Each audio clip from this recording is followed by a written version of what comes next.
and Sweden need to make sure that they will keep a solid, reliable source of energy to remain competitive. We are both facing the impact of climate change. We have much to gain by confronting our experience and how we work together.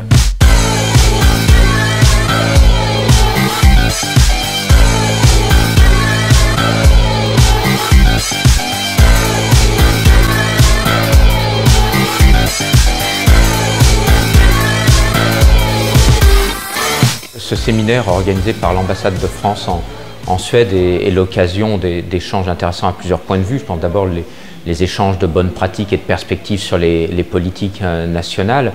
Et puis il permet effectivement des discussions avec les représentants officiels suédois sur divers sujets. On a le cadre énergie-climat 2030 qui va définir les politiques européennes.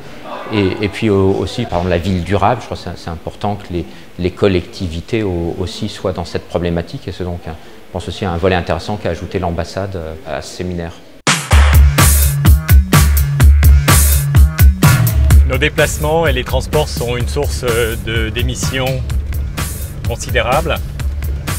Et c'est un instrument sur lequel il faut des politiques résolues pour diminuer notre empreinte carbone. Alors les transports en commun sont importants, mais nous aurons toujours besoin de moyens de déplacement individuels. Et la voiture électrique est une réponse. Ici, je conduis un véhicule de Renault, un véhicule électrique, qui est souple, qui est performant, qui est propre, qui ne pollue pas. Et c'est aussi une solution pour continuer à se déplacer individuellement en ayant un impact moins fort sur l'environnement. La Suède, de par ses préoccupations environnementales et le fait qu'une grande partie de la population soit concentrée sur 3 villes principales, 3 métropoles, fait qu'il y a un vrai potentiel pour le véhicule électrique en Suède. I think also that we can learn a lot in Sweden from France when it comes to transport sector and the kind of incentives you have there and the work you have done, not the least with the electric vehicles. Cette approche certificat vert, on peut la discuter, elle a ceci de positif que ça permet de contrôler les volumes des renouvelables, de faire ce que l'on souhaite, ni plus ni moins. Et je pense que ça fait partie des instruments aussi de politique publique qui sont intéressants dans les débats à venir.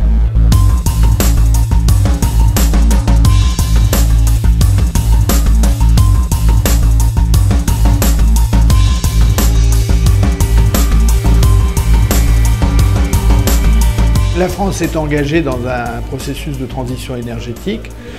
Il faudra à l'horizon 2030 réduire de 30% nos rejets de gaz à effet de serre. Également abaisser la part du nucléaire dans la fourniture d'électricité. Donc on a un double défi, c'est-à-dire moins d'énergie fossile et moins de nucléaire. On parle beaucoup de transition énergétique aujourd'hui, c'est un mot qui a émergé récemment. Les gens donnent des définitions un peu différentes. Nous, notre définition à l'Agence internationale de l'énergie, c'est d'aller vers un système énergétique qui soit plus sobre et qui soit à bas carbone. Donc c'est un système où l'électricité est largement décarbonée. Et c'est un domaine dans lequel la France et la Suède ont un certain nombre de points communs, un certain nombre d'atouts, avec des efforts d'économie d'énergie importants, une part du nucléaire substantielle dans le mix énergétique et une part très importante aussi des énergies renouvelables. Et la Suède étant un pays tout à fait exemplaire en matière d'énergie renouvelable, que ce soit l'énergie hydraulique ou bien la biomasse.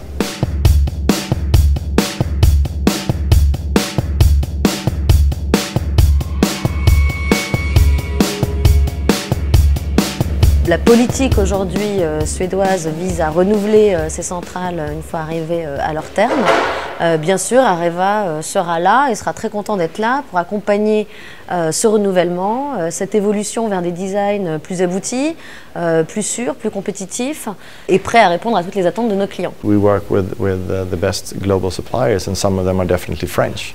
So working together with French suppliers is a very natural part of our strategy. What you have been doing in France is that you have been developing the nuclear science in a way that we were prohibited to do in Sweden. I also know that France is very good when it comes to nuclear safety, and I do hope that we can share our experience when it comes to producing safe nuclear energy.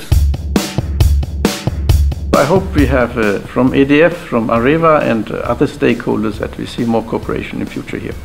And I think there are issues both in the research for the next generation of nuclear reactor, like the generation 4, the issues on safety and severe accidents. I see a good way forward for stronger cooperation between our states and our universities.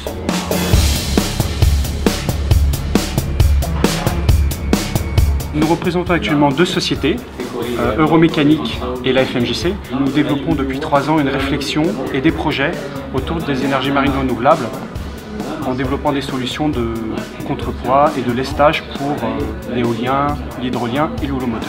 UBI France peut nous permettre de rencontrer des entreprises qui sont en avance technologiquement, éventuellement de décrocher de nouveaux contrats pour l'international, même si l'horizon est encore lointain, c'est une possibilité.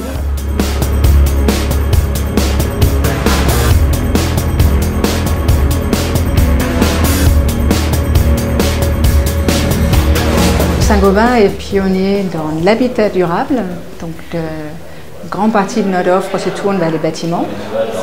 Et on a des produits pour presque tous les aspects du bâtiment, les façades avec les mortiers, les fenêtres, l'intérieur avec le plâtre dans toutes ses dimensions, les plafonds.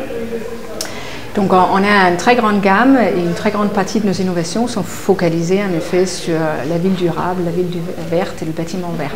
Stockholm comme Paris mettent en œuvre des innovations et nous allons pouvoir les analyser, les regarder pendant ce séminaire. Je pense par exemple à Autolib, à Paris, une solution de mobilité électrique avec des voitures partagées qui permet à la fois d'assurer les déplacements et de lutter contre la pollution. Il y a la nécessité également de travailler sur le bâti, afin de moins peser sur le climat. Il y a un plan climat à Paris et je sais que la ville de Stockholm a elle aussi mis en œuvre des innovations, par exemple pour utiliser les ordures ménagères ou la chaleur humaine pour chauffer certains bâtiments. One part that might be of interest for Paris is that we are going to collect 50% of all the food waste from the households in Stockholm, because we are going to produce biogas from the food waste.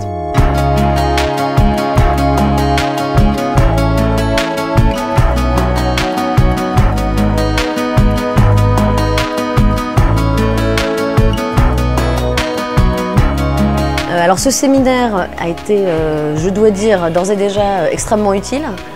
Très enrichissant, une diversité d'acteurs et de rencontres absolument incroyable, de très haut niveau, représentant aussi bien la sphère politique, parlementaire, que les sphères industrielles ou la sphère académique. Je crois que la diplomatie en France se rénove.